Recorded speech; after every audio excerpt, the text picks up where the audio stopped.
Hello and welcome to the dungeon. I'm your host Rob. In today's video we're going to be looking at the idea of combining the Gloomstalker Ranger with the Battlemaster Fighter. We will look at some other variants as well. I don't think Battlemaster is especially set in stone. There are other Rangers we could take as well, but the reason I really want Gloomstalker is because that extra attack in the opening round synergizes so well with Action Surge, allowing us to make that extra attack twice in the opening round. And bear in mind that extra attack also does an extra D8 damage. And that's just a really, really nice combination to be able to take advantage of. So I'm a little more set on Gloomstalker. Battlemaster gives us maneuvers, which is obviously nice, but we'll look at some other alternatives as well. So we're going to really be looking at a Gloomstalker 5 Fighter 4 build. And the reason, really we just need 3 levels of Fighter, but this build is going to be pretty starved for feats and ability score increases. So we're probably going to want the Fighter 4 as well. But one thing I do like about it is it only takes us to level 9. And then from there, there's a lot of different directions we could go in. So we'll take a look at some of those options as well after we've hit level 9, if we want to go back into Ranger or if we want to go into something else entirely. And I think there's some really strong options. So anyways, getting into the heart of the build, we're going to start as Ranger. We're going to go to Ranger level 5. We're going to take Gloomstalker at level 3, of course. We're going to get our Umbral Sights. We're going to have 60-foot Dark Vision. If we already had Dark Vision, we get an extra 30 feet on top of that, of course. And more importantly, if anything relies on Dark Vision to see us, we're invisible to them, which is excellent, by the way. We're also going to get the Dread Ambusher ability. So we're going to get an extra 10 feet of movement in the opening round. We're going to get an extra attack in the opening round only.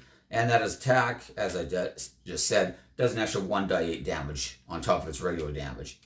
We're also going to get our Wisdom bonus added to our initiative, which is a nice perk as well. And could be very useful depending on how we want to go after level 9. And it's useful even before that, of course, but it'll be particularly relevant later on. So that's basically what we're getting from Ranger, as well as our spells, of course. So Gloomstalker, since we're only going to level 5, we're only going to have second level spells. That's going to give us Disguise Self at level 1, and, first level spells, and Rope Trick for our second level spell that we're getting at level 5. There are some pretty good first level spells and second level spells that we can take still, but for the purposes of this build, I'm going to be trying to use Crossbow Expert. And one of the reasons why is, even though I really like the Crossbow Expert feat, apparently I've never made a build using Crossbow Expert, which actually surprises me. But when I started looking back through all my previous videos, I saw I've mentioned it, but I don't think I've ever actually made a build using it. That's also one of the reasons we're going to be going with Battlemaster, because things like Arcane Archer require us to use a long or short bow. So, if long and short bow is out of the question, if I want to use Crossbow Expert, then that kind of means Arcane Archer is out of the question too. But anyways, so the main thing that I like about the Crossbow Expert, of course, is that if we're using a hand crossbow in one hand and nothing in the other hand, we can use our bonus action every round to make another attack. Which means that once we've got Ranger 5, we are going to be attacking 2 times per round normally at all times. We're going to have a third attack from our bonus action as a possibility. And in the opening round of combat only, we're going to have a 4th attack. That's a lot of attacks for a 5th level character. So, it's kind of like a machine gun almost. I like that build idea quite a bit. And we're going to be kind of leaning into that and just kind of building on that basic idea. So from Battlemaster, we've got a few different options. I think Precision Attack, though, is almost a requirement, because we're also going to be taking, as you can probably guess, the Sharpshooter feat. And that -5 hit penalty kind of sucks. So having things like Precision Attack to help compensate for that and give us bonuses on our 2 hit can be very, very useful. I also like Trip Attack because you can bring down flying creatures with it, which seems ridiculous if you think about it being a trip attack. But, I'll have to pretend that I hit them in the wing or something or whatever, Either way, though, that can be handy. Now, if you have a party with a lot of ranged firepower, then things like flying creatures don't really matter to you much. To your ranger who's just shooting things with his hand crossbow, he probably doesn't care about flying stuff either. But the party's paladin and barbarian with almost no range capabilities whatsoever will absolutely appreciate it. So, that one can be a little more group friendly, but it's also more optional. I also really like disarming attack, not necessarily because the ability itself is so great, but I mean, come on. Have you not seen a movie where you like shoot something out of a guy's hand? I mean, that it's just a staple of action movies everywhere, and it is a cool idea. However, I also really like the ambush maneuver, allowing you to add your superiority die to your initiative. Again, notice we're looking for ways to bump that initiative up. That'll become clear in a moment as well. So that could be a really good option. And if you're looking for maybe some like out of combat usefulness, commanding presence and tactical assessment can both be handy. Probably not my first picks or second, or probably not even my third. Who am I kidding? But still worth throwing out there as a possibility. Obviously, we're also going to get action surge.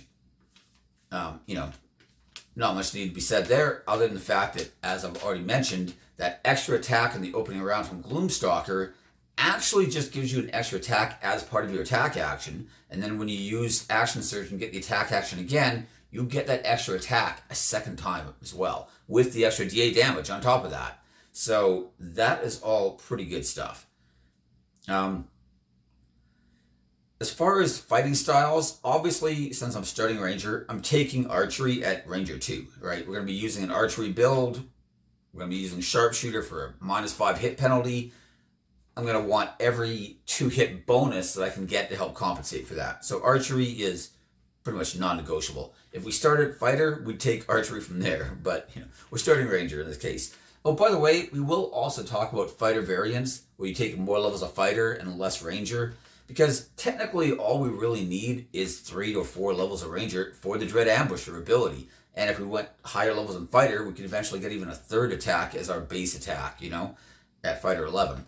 However, this is supposed to be a Ranger video, so I wanted it to be more heavy on the Ranger. And I also think that, if you've got 11 levels of Fighter and 3 or 4 levels of Ranger, that's really not kicking into like pretty high levels. And I think that having the Ranger spells through your entire career can often be a lot more beneficial than having an extra attack around at really high levels.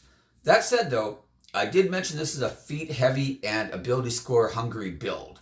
And getting that extra ability score increase at level 6 from Fighter is not to be ignored. So it can make a much smoother transition. So, throwing that out there as well, right? But anyways, for my second fighting style, I'm leaning towards superior technique if I wanted another Battlemaster maneuver. The defense fighting style is always fine, right? From wearing armor, I get +1 armor class. Always solid, nothing wrong with that. I also don't mind the blind fighting style in this case. Usually it's not very good on an archery build because it's only applying to creatures within 10 feet of you. And if they're within 5 feet of you, you would usually have disadvantage anyway, so who cares? But the crossbow expert feat allows us to ignore disadvantage when we're in melee combat.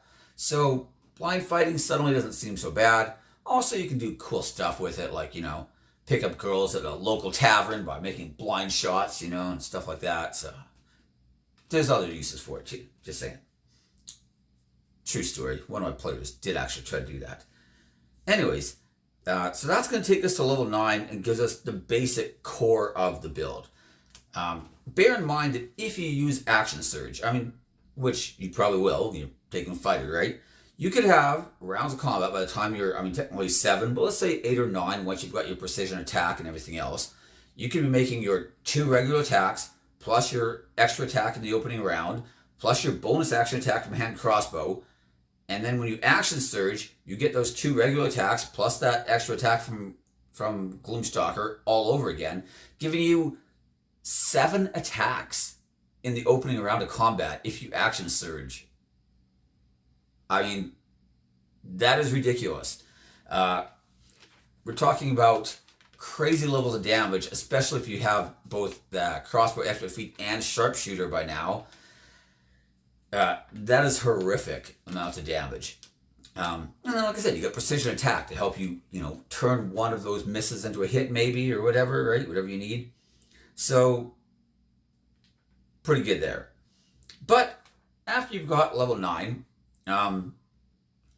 a few other options to go into. Like I said, you could go fighter from this point on and get more fighter levels, although you do have a dead level of 5, so I don't really recommend that as much. But if you really, really wanted another ability score increase, you could get it from fighter 6, but I would personally rather go with rogue, probably assassin. And this is one of the reasons we've mentioned initiative a few times, because level 3 ability gives you, well, you get auto crits if you surprise a target, which thanks to Dread Ambusher, you might be able to do, right? If they rely on dark vision and they can't see you, you can surprise them pretty easy and get a bunch of auto crits. And that alone is pretty good. But you also get advantage in all your attacks if your opponent hasn't acted yet in the combat. So once again, in that opening round of combat, if you have a super high initiative and your opponent hasn't had a chance to act yet, all those attacks are going to be with advantage, meaning that your chances of hitting have just gone up even more. And of course, you're getting some sneak attack damage in there. You've got cunning action. You've got, the regular rogue stuff in addition to this, right? But mostly just being able to attack with advantage on potentially 7 attacks per round, well, in the opening round, is insane again. So I like this quite a bit. And we've already got the plus to our wisdom bonus added to our initiative. We're presumably having a decent dexterity, so that's going to be added on. If you take, say, like the ambush maneuver, which I mentioned earlier, adding your superiority die to your initiative, that can boost your initiative. Things like the alert feat, although that's going to be hard to fit in, as I've already mentioned, but, maybe not impossible, right? That's another +5 to your initiative. And the idea is that you just want to attack before your enemies have had a chance. You want to attack with advantage. You want to drop as many of those targets, or maybe one particular target, like a spellcaster or like enemy commander of some sort, and just eliminate them before they even have a chance to do anything at all. And I really like assassin added onto this quite a bit. Another option, though, is cleric or druid. I would favor cleric. I mentioned this in the ranger multiclassing tier guide video. It's not that druid's a bad choice. You're still getting, it's still a wisdom caster. You're getting some full casting levels. So if you want to increase your spell casting, druid is a decent way to do it. But as a ranger, you already have a lot of the really good low-level druid spells on your spell list, which to me just means that there's less pull to go druid. I also could get some, wild shapes and stuff, but those are going to be really, really far behind because I've got all these ranger and fighter levels, meaning that they're really mostly going to be used as like maybe a scouting tool, but I've already got things like Pass Without Trace, So overall, I feel like Cleric also gives us full casting levels, also uses Wisdom, but also gives us a much broader range of spells we can choose from because there's way less overlap between Ranger and Cleric than there is between Ranger and Druid. Some interesting choices for Cleric, of course. War Cleric for that +10 to hit can be pretty handy for reasons we've already mentioned. Life Cleric, if you want to get the most out of things like Goodberry, Life Cleric's the best way to do that. You could also go something like, say, a Light Cleric if you want some AoE type damage or some defensive things like your Burst. But personally, I think that the Cleric levels are coming online so late in this build that I probably wouldn't go in that direction. There's also the Forge domain.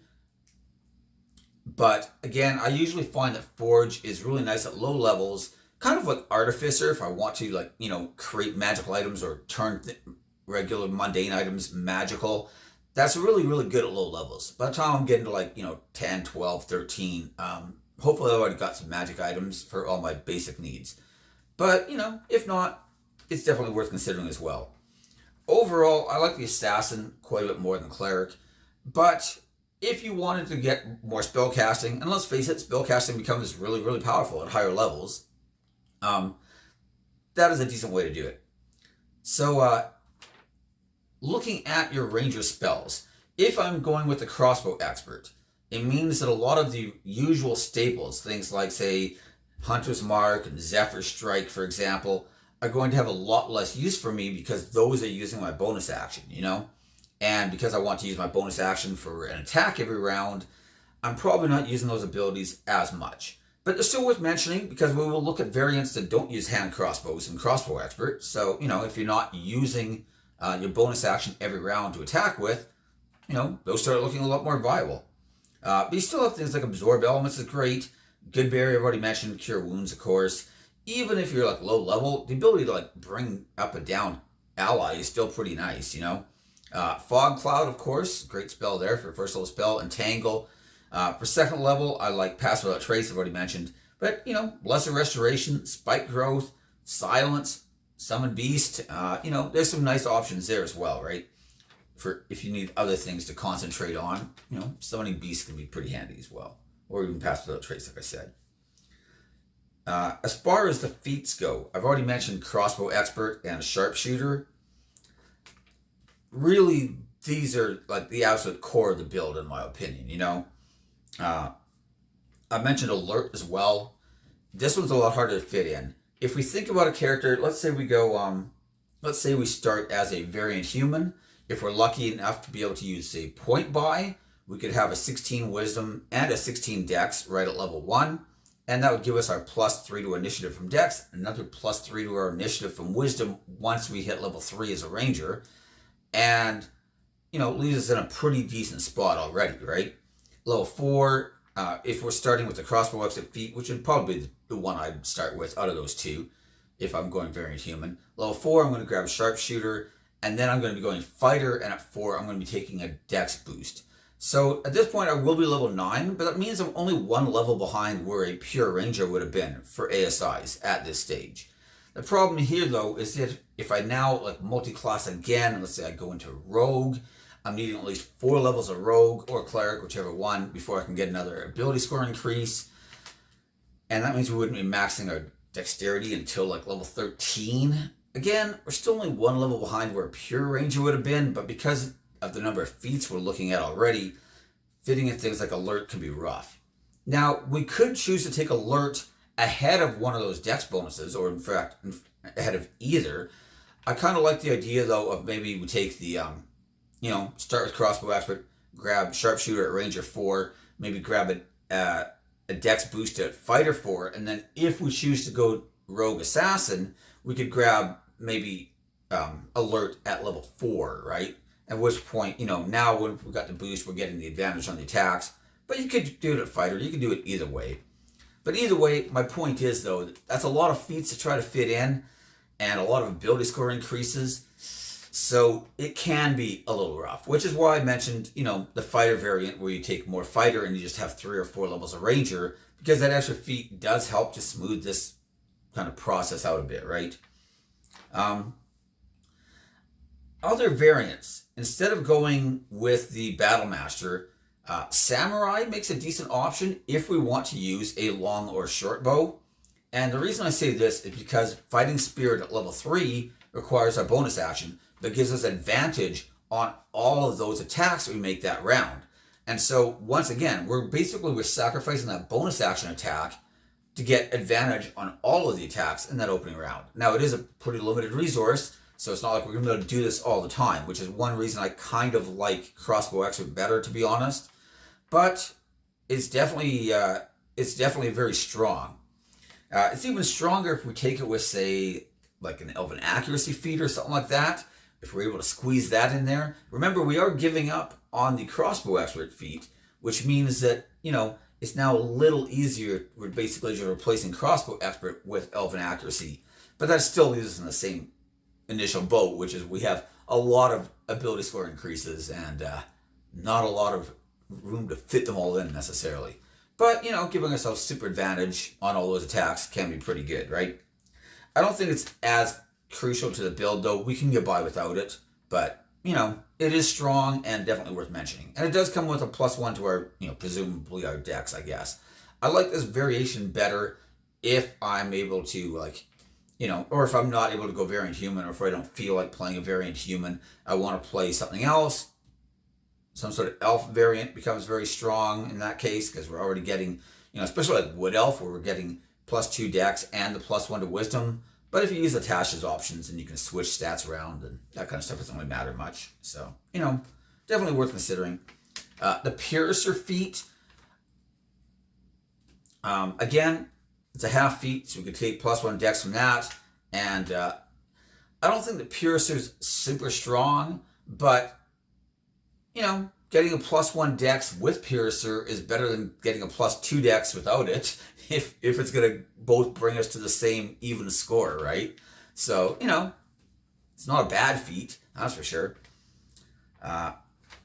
Another option, of course, is the Arcane Archer if we're not going with Crossbow Expert. And in that case, I feel like some of these same ones apply. I'm probably not as drawn towards Elven Accuracy because I don't have a consistent way to give myself advantage like I do with the Samurai. But, like I said, things like Piercer or something start looking a lot better.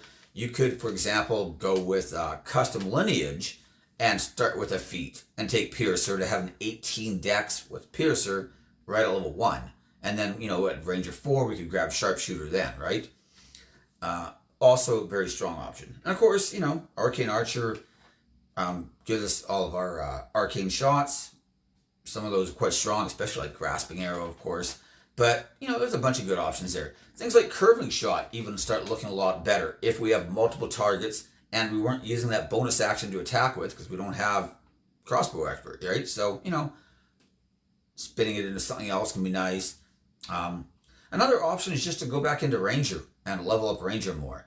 I think that the level 7 ability for Gloomstalker, where you get proficiency in wisdom saving throws, we already had that, so that's not great. Instead, you can choose intelligence or charisma. Neither one of those is as strong as wisdom. Wisdom saves are just way more common. But, it is proficiency on another save. That's not the worst. The main thing, though, is the level 11 ability, where if we miss on one of our attacks, we can make one extra attack that round. And since we're using Sharpshooter, even with everything else we're talking about, there are going to be times we miss. Even if we have advantage on the attacks, even if we have Precision Arrow, whatever, right? There will be times we miss. And being able to, reroll, or not reroll, but make an extra attack on top of that, again, very, very nice. So those are basically the core ideas of the build here. Essentially, we're going to make a Ranger base. We're going to add a bunch of other components to it to allow us to attack more often, mostly with Action Surge, of course, and to bump up our ability of hitting more often with things like, say, like War Cleric or with the Assassin by giving ourselves advantage, those kind of things, right? And then, like I said, if you wanted to go more spell heavy, there are some Cleric options for that too, but mostly we're focusing on a machine gun style combat character where you're just going to do a bunch of damage in combat, but you still have the Ranger spells, the low-level Ranger spells, which, like I said, many of them are very nice outside of combat, Things like Goodberry are still good. Things like Pass Without Trace and Absorb Elements, all that are still, Lesser Restoration, right? Those are still just great spells to have in your arsenal. And, it makes a pretty decent package. And like I said, one thing I really like about it is really by level 9, the core of the build is complete. And then we can choose where we want to go from there. Where maybe it's Rogue, like I said, maybe it's Cleric, maybe it's something different like Monk or whatever, right? But there are different options you can make. And level 9's not so far into your career where, you're peaking right at the end of the campaign usually, right? A lot of campaigns will go to 12, 13 type of range usually, right? Or at least, 11 or whatever, right? So you've got a little bit of room to play there. And really, like I said, by level 8, you've got your fighter subclass. So that's really when kind of everything you have is kind of all together already. So anyways, that's the idea behind this build. Hopefully you like it. If you've played something similar, which I'm sure people have before, it's not like this is a unique idea or anything. People have known about Fighter, Ranger, and Gloomstalker in particular, for a long time, right? But mostly I was like, you know what? I'm doing Rangers lately. Let's take a look at a Ranger multi-class. I'm like, hey, I've never made a build using Crossbow Expert. Let's do that. Let's make a Ranger fighter that uses a Crossbow Expert. Why not, Like I said, there are, obviously melee variants you can make as well. I am, I spent quite a bit of time talking about melee builds in the last video when we talked about Beastmaster. And I am thinking about making a Beastmaster Wisdom build as well that I might be discussing probably in the next video, I think. And that's going to be like a melee focused build as well. But we're going to be using Wisdom instead because I've never really done a video on that. It does mean we're probably going to be looking at the Beastmaster, but that's okay. We just did a Beastmaster video not too long ago. Maybe nice to follow it up with an actual build for that, you know? So anyways, that's everything I have. Thank you for watching. Feel free to like, subscribe, ring the bell for notifications, and most importantly, leave me your comments in the comment section. I look forward to reading them, and I'll see you next time. Bye.